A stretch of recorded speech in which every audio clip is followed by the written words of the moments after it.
반갑습니다. 오늘도 이른 아침에 하나님의 말씀 앞에 나온 여러분에게 하나님의 위로와 또 격려가 있기를 바랍니다. 계속해서 담임 목사님 출타 중이신 일정을 위해서 기도해 주시고 또 노예 일정을 위해서 기도해 주시길 바랍니다. 연락을 받기로는 어제 예배를 같이 잘 하시고 또 오늘 몇 가지 회의 안건들이 있는 것으로 알고 있습니다. 위해서 기도해 주시길 바랍니다.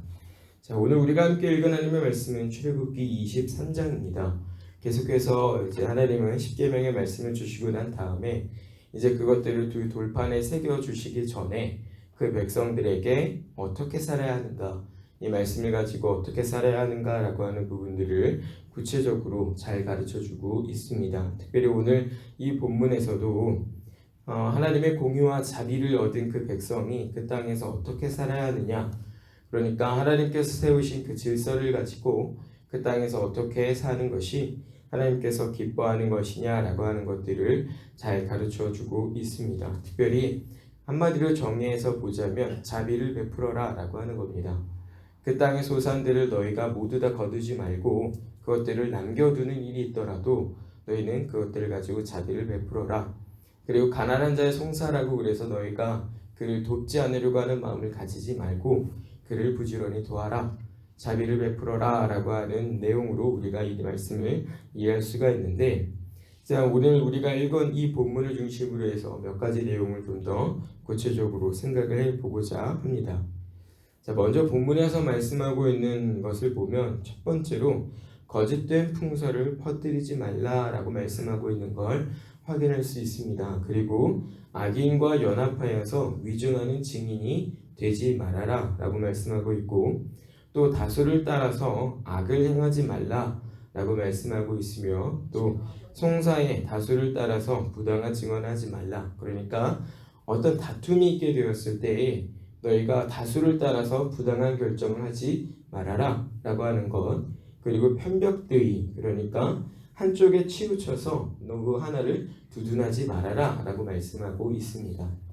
근데 여기서 우리가 오해할 수 있는 것은 한쪽에 편을 들지 말아라 라고 하는 의미가 아니고, 여기는 어떤 근거 없이, 그러니까 어떤 사실관계에 대한 확인 없이 그냥 무조건 두둔하는 그런 일들을 하지 말아라 라고 하는 겁니다. 자, 본문에서 거짓된 풍설을 퍼뜨리지 말라라고 하는 이 말씀에는 누군가를 참소하지 말아라 라고 하는 의미가 있습니다. 참소라고 하는 것은 욥기에도 나타나는 단어인데, 사탄이 욥에게 와서 욥을 가지고 하나님을 찾아와서 그 욥을 참소하는 겁니다. 그러니까 거짓으로 꾸면서 그가 죄가 있는 것처럼, 그러니까 그가 믿음이 사실은 없는 사람인데 하나님께서 이런 것들을 주었으니까 믿음이 있는 것처럼 행동합니다 라고 이렇게 거짓을 꾸며내는 말들을 두고 우리가 참소하다, 그러니까 죄가 없는데도 불구하고 죄가 있다라고 말하는 형식을 우리가 참소하다 라고 하는 건데, 그런 일들을 하지 말아라 라고 하는 것을 이 내용을 통해서 확인할 수 있습니다. 여기서 말하고 있는 풍설을 퍼뜨리지 말라라고 하는 것은 처음부터 그 말들을 꾸며내서 하지 말아라 라는 것뿐만 아니라 그 말을 전하는 위치에도 있지 말아라 라고 하는 겁니다.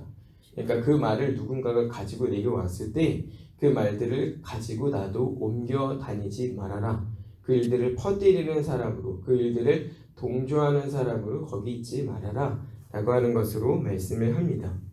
이 내용을 원어로 조금 더 생각을 해보면 그것들을 받아들이지 말아라 라고 하는 의미로 확인할 수 있습니다. 그러니까 거짓된 풍설을 받아들이지 말아라 라고 가르쳐 주는 건데, 혹시 누군가가 그 일들을 너희에게 가지고 와서 누가 이렇다더라 저렇다더라 이런 말을 하게 되었을 때 너희는 그것들을 사실관계를 잘 확인하고 그것들을 잘 분별을 해서 그것들이 거짓이라면 그 말들을 그냥 삭혀버려라. 그냥 듣는 것으로 하지 말고, 들은 것으로 하지 말고, 말이라고 여기지 말고 그것들을 그냥 없이 해라 라고 하는 것이 바로 이런 교훈에 담겨져 있는 내용입니다. 그러니까 거짓된 비난에 힘써서 퍼뜨리는 일들에 협조하는 것 자체도 하나님은 그 거짓 풍설을 만들어내는 것과 동일한 죄로 여기시고 있다라고 하는 겁니다. 하나님 앞에서 그 말들을 듣고 그것들을 퍼뜨리고 그것들을 동조하고 협조하는 것 자체가 하나님은 그것과 그 거짓을 만들어내는 일과 동일한 죄라라고 말씀하고 있는 겁니다.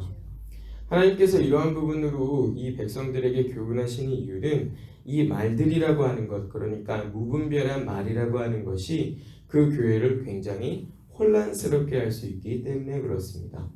하나님은 이렇다더라 저렇다더라, 모세가 이렇다더라 저렇다더라, 아론이 이렇다더라 저렇다더라, 재판장이 이렇다더라 저렇다더라, 어떤 백성이 이렇다더라 저렇다더라 라고 하는 이 말들이, 무분별한 이 말들이 그 교회, 그러니까 당시 광야 교회를 무분별하게 흔들어낼 수 있는 일이 되는 겁니다. 그래서 하나님은 교회가 그렇게 가치 없는 말들에 따라 흔들리기를 원하지 않으시기 때문에 그 일들이 애초에 일어나지 않게 하기 위한 조치로서 이 말씀을 주시고 우리의 행실들을 경고하시는 겁니다. 이 말씀을 우리가 주위에서 받아야 될 건 오늘날의 교회도 이 일들에서 자유할 수 없기 때문에 그렇습니다. 어떤 거짓된 사실을 만들어서 그것들을 퍼뜨리는 일, 그러니까 그 일들을 만들어내는 일, 거기에 동조하고 거기에 협조하는 일들은 교회로서는 도무지 할 수가 없고 해서는 안 되는 일인데, 애석하게도 현실 속에서 우리가 그것들을 확인한단 말입니다. 경험하고 살아요. 이미 저도 경험한 바가 있고 제 앞에는 여러분들도 이미 이런 내용들을 경험한 바가 있을 거란 말입니다. 하나님은 이 일들이 결코 교회에 건덕이 되지 않을 뿐만 아니라 당신이 세우신 질서에 전혀 합당한 일이 아니다라고 하는 것을 가르쳐 주시면서 그 일들을 퍼뜨려 그 일들을 만들어서 이제 처음 얘기한 사람은 그냥 그것으로 죄가 될 것인데, 괜히 그것 때문에 같이 동일범으로 하나님 앞에 책망받을 일들은 하지 말아라 라고 하는 것으로 이 말씀을 하고 있는 겁니다. 아주 거기에 좋다고 맞장구 치면서 그 말에 협조하고 동조하는 것 자체가 사실은 하나님 보시기에 굉장히 더러운 죄라라고 하는 거죠. 우리가 이런 내용들을 이제 생각하다 보면 이런 얘기를 할 수 있습니다. 내가 그 말을 만들어서 한 사람도 아닌데요. 나는 그런 장본인이 아닙니다. 나도 그냥 누구한테 들은 얘기를 전한 것 뿐입니다. 라고 얘기를 할 수 있지만 하나님은 그 말을 전하는 것 자체에서 이미 그것들을 사실로 네가 받아들이고 있는 거다. 그러니까 거짓된 사실, 그러니까 사실관계가 확인되지 않고 그것들이 잘못되었다라고 하는 것들이 확인되었음에도 불구하고 그 말들을 거절하지 않은 건 네가 그 거짓된 사실에 동조하는 길을 작정하고 있는 거다. 그렇기 때문에 그것들을 네가 받아들이고 그것들을 전하게 된 것이다 라고 가르쳐 주시는 겁니다. 그래서 거짓된 풍설을 받아들이고 인정하는 것이다 라고 하는 것으로 하나님이 말씀하시면서 이것들이 죄라, 그리고 또 그것들을 힘써서 전달하는 것 자체도 죄라, 이렇게 말씀을 하고 가르쳐 주는 겁니다. 이러한 태도가 왜 하나님 앞에 죄냐라고 하면 이 말씀은 구계명에 대한 명확한 위반 사실이 되기 때문에 그렇습니다. 십계명의 제9계명은 우리에게 내 이웃에 대하여 거짓 증거하지 말라 이렇게 가르쳐 주는데, 여기서 말하는 거짓 증거는 보통 송사, 그러니까 어떤 재판과 관련한 일이 있을 때 나타나는 어떤 얘기이긴 하지만 조금 더 구체적으로 이 구계명은 우리에게 어떤 사람의 평판, 그러니까 그 사람의 명예에 대해서 손상을 일으키는 일을 하지 말 것을 우리에게 가르쳐 주기 때문에 그렇습니다. 우리의 옛 신앙의 선배들, 특별히 종교개혁 이후에 교회의 지도자들, 그리고 그 당시의 교회들은 이 구계명을 이제 가르치고 그것들을 이해할 때 어떤 내용으로 이해하냐면, 어떤 사람의 명예, 그러니까 어떤 사람의 평판에 손상을 주어서는 안 되고, 또 어떤 사람에 대해서 험담을 하거나 독설에 귀를 기울여서도 안 되고, 또 어떤 사람에 대해서 의심을 하거나 그 사람에 대해서 악의적인 생각을 가져서도 안 된다라고 하는 말씀으로 이 구계명을 받아들이고 이해합니다. 그렇기 때문에 우리가 이 말씀을 보면서 그렇구나, 내가 그것들을 만들어내고 그것들을 인정하는 건 사실 아니라 할지라도 그 말을 전하는 것 자체에서 이미 누군가의 명예를 손상시키는 일이기 때문에 나 역시도 이 구계명에서 자유할 수 없게 되는 거구나, 나도 역시 이 구계명을 어기는 사람이 되는 것이구나 라고 하는 걸 확인하게 되는 것이죠. 그러니까 누군가의 명예를 하나님은 지켜가기를 원하시는데 그 명예를 손상시켰단 말입니다. 그러한 계명의 위반이 바로 이런 내용들로 확인이 되는 겁니다. 그래서 우리가 나도 그거 그냥 들은 걸 가지고 전달한 것 뿐인데요, 내가 그렇게 생각한다는 게 아니고 나도 누군가에게 들어서 그 얘기를 하는 것 뿐입니다라는 핑계를 할 수 없다는 걸 우리가 이런 내용으로 확인하게 되는 겁니다. 그래서 우리의 신앙의 선배들은 이 계명을 적극적으로 준행하려고 할 때 누군가의 명예를 지켜주기를 힘썼습니다. 그래서 이 말씀을 가르쳐 줄 때 어떻게 가르쳐 주냐면 그 말씀을 적극적으로 준행하는 것은 타인에 대하여 가장 긍정적으로 생각하고 최대한 좋게 말하는 것이다 라고 가르쳐 줍니다. 그러니까 내가 누군가의 명예를 손상시키지 않을 가장 확실하고 긍정적인 방법은 그 사람을 칭찬하는 것이다. 그 사람을 가장 좋게 생각하는 것이다 라고 하는 겁니다. 그러니까 누군가가 어떤 법이나 어떤 질서들의 위반이 되지 않았다라고 한다면 그 사람은 우리가 생각할 수 있는 한 최대한 좋은 평가를 해 주어야 한다라고 하는 겁니다. 교회가 가지고 있는 질서들 그리고 교회가 지켜야 되는 법규들의 위반이 되지 않는 선에서 우리는 그 사람을 가장 좋은 생각으로 평가해주고 가장 긍정적으로 그를 이해하고 받아들일 수 있어야 한다라고 하는 겁니다. 뿐만 아니라 어떤 거짓 풍서를 만들어서 전달하는 게 왜 문제가 되냐면 이 말씀은 결국엔 6계명과 8계명에도 접촉이 되는 일들이기 때문에 그렇습니다. 7절과 8절을 보시면 우리가 이런 내용들을 확인할 수가 있는데요. 7절과 8절 잠깐 읽어보면 거짓 일을 멀리하며 무죄한 자와 위로한 자를 죽이지 말라. 나는 악인을 의롭다 하지 아니하겠노라. 너는 뇌물을 받지 말라. 뇌물은 밝은 자의 눈을 어둡게 하고 의로운 자의 말을 굳게 하느니라 라고 하는 이 말씀 속에서 어떤 거짓된 일을 멀리하지 않는 것 자체가 의로운 사람을 죽이는 행위다 라고 하는 것을 확인할 수 있습니다. 그러니까 하나님께서는 거짓된 풍서를 만들어내는 것뿐만 아니라 그것들을 전달하는 것 자체에서 너는 누군가를 죽이는 것을 하고 있는 것이다 라고 평가하신다라고 하는 것이죠. 이 말씀은 6계명, 그 살인하지 말라라고 하는 그 계명에 대한 위반이 되는 것이고 뇌물을 사랑하기 때문에 사실은 뇌물을 받고자 거짓 증거를 하는 경우가 많이 있다라고 하는 겁니다. 누군가에게 어떤 송사를 하고 거짓 증거를 하지 않고 그 사람을 위해서 할 때 뇌물을 바란다는 것이죠. 내가 너를 위해서 내가 긍정적으로 내가 사실을 말할 테니 너는 내게 무엇인가를 좀 가지고 와라. 그런데 누군가가 그 뇌물을 더 많은 것들을 가지고 온다 그랬을 때 그것들을 쓱 바꿔버릴 수 있다 이겁니다. 태도를. 하나님은 이 부분에 대해서도 8계명에 대한 위반이라고 하는 것들을 우리에게 가르쳐 주는 겁니다. 그래서 우리는 기억을 해야 됩니다.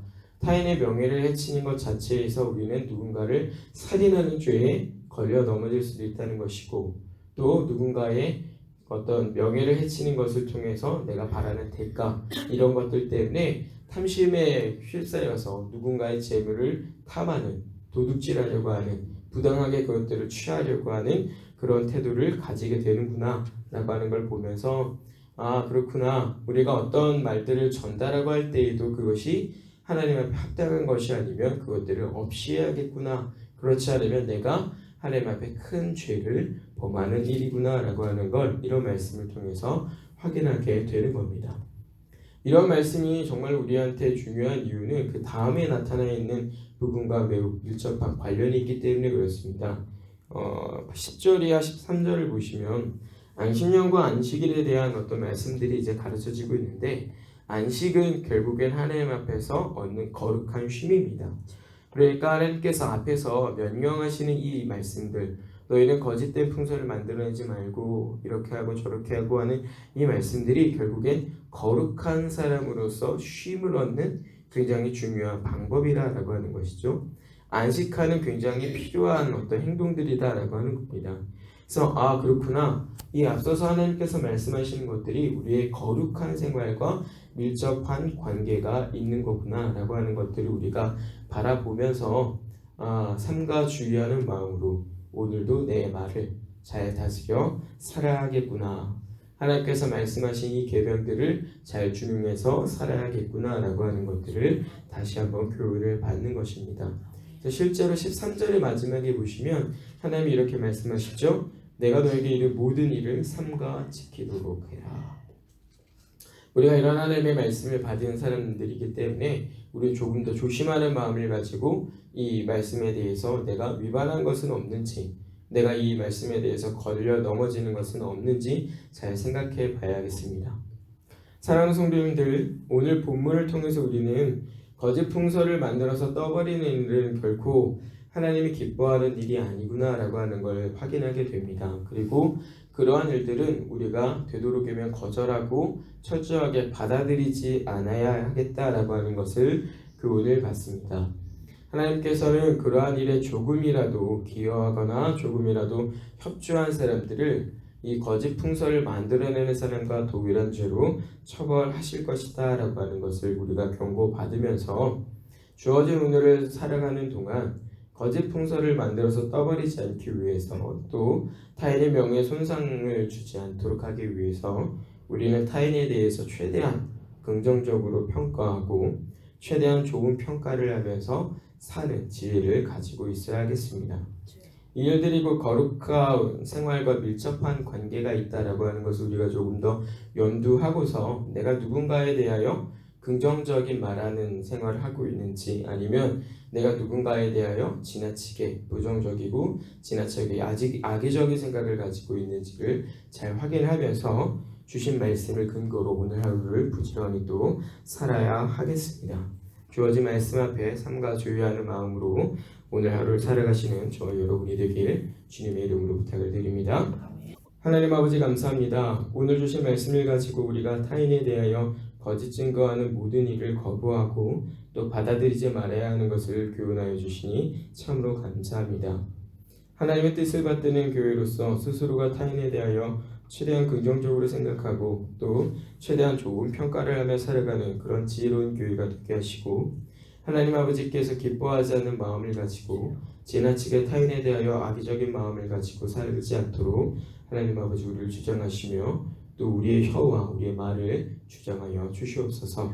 특별히 우리의 마음을 주장하셔서 하나님 기뻐하시는 오늘이 되도록 하나님 아버지 우리를 붙들어 주시옵소서.